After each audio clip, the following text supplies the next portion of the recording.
Syada Ismail, terima kasih.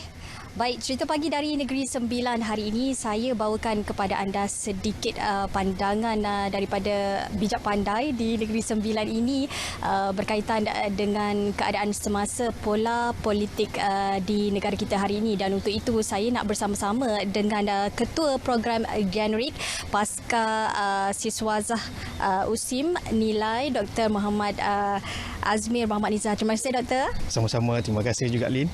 Okay. Baik Doktor, gabungan baru dan lama barisan kabinet kita yang diumumkan beberapa hari lalu. Pandangan Doktor, bagaimana Doktor melihat gabungan ini akan memacu negara ke arah yang lebih baik? Alright, terima kasih Lin soalan. Kalau kita lihat ada 18 orang muka lama yang masuk di dalam kabinet baru ni. Daripada 69 orang, maknanya 51 orang adalah muka baharu dalam kabinet, tapi mereka bukanlah beginner dalam konteks politik. Jadi dalam mereka memacu Malaysia mungkin dalam 2 tahun lagi ataupun 2 tahun setengah, 3 tahun, ada 4 perkara atau 4 faktor yang saya fikir perlu difokuskan. Iaitu yang pertamanya tentang kepercayaan. Kepercayaan ini bukanlah dalam konteks rakyat kepada kerajaan, tetapi kepercayaan dalam kalangan ahli kabinet yang datang daripada pelbagai parti politik. Itu yang pertama. Sebab sekarang ni kita dapat lihat ada beberapa cakap-cakap belakang berkenaan tentang kenapa bukan parti dia, kenapa bukan dia, kenapa bukan orang itu dan orang ini. Jadi kepercayaan dalam kalangan ahli kabinet ini sangat penting bagi memacu Malaysia dalam 2 ataupun 3 tahun lagi. Itu yang pertama. Yang kedua, saya melihat faktor kestabilan. Kestabilan ini boleh kita anggap dalam konteks polisi-polisi yang akan dibuat oleh menteri-menteri ataupun kabinet-kabinet yang ada sekarang ini agar tidak ada U-turn. Maknanya kestabilan dalam konteks polisi yang hendak dibuat ataupun dasar-dasar yang hendak dilakukan, ia perlu ada kajian yang jelas, ia perlu ada satu dapatan yang saintifik, barulah boleh diteruskan agar tidak ada U-turn sebagaimana yang berlaku sebelum ini. Okay, yang ketiganya saya melihat dalam konteks keyakinan. Keyakinan ini saya suka untuk rujuk tentang confidence oleh pelabur-pelabur. Kalau kita dapat lihat pada 2018 kabinet sebelum ini, apabila Perdana Menteri menyatakan bahawa dia hanyalah temporary tone sebelum ini, jadi keyakinan pelabur itu agak tersekat. So, jadi saya melihat adalah amat penting bagi kabinet untuk mendapatkan keyakinan para pelabur, sama ada pelabur dalam negara maupun pelabur di luar negara. Dan yang ketiga dalam konteks kekuatan ekonomi. Sebab sekarang kita tahu kita dalam keadaan ekonomi yang serba mencabar dengan COVID-nya, dengan jatuhnya harga minyak.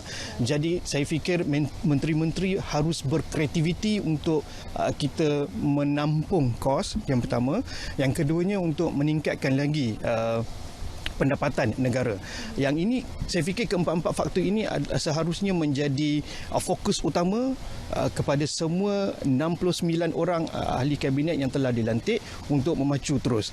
Sekiranya perkara ini tidak dibuat dengan betul, mungkin kita menghadapi masalah konflik politik sekali lagi. Baik Doktor, tadi Doktor ada bercakap tentang faktor pertama iaitu kepercayaan daripada rakyat. Baik, kita tahu kewujudan kabinet kerajaan perikatan nasional ini secara luar biasa. Betul. Jadi tanpa sebarang manifesto. Jadi pandangan Doktor, nasib rakyat sendiri.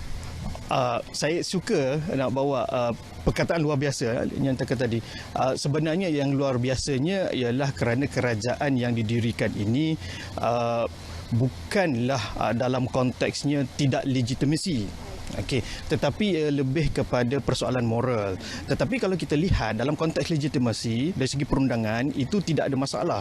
Dalam perlembagaan ataupun dalam mana-mana praktis politik sebelum ini, itu dibenarkan. Sebagai contohnya kalau kita lihat dalam konflik pada 2008, kemudian apa yang berlaku di Perak, kemudian apa yang berlaku di Kajang sebagai contohnya, ini semua membuktikan bahawa perkara ini sebenarnya bukanlah isu yang tidak boleh, cuma ialah persoalan persoalan moral dan juga persoalan legitimasi lah.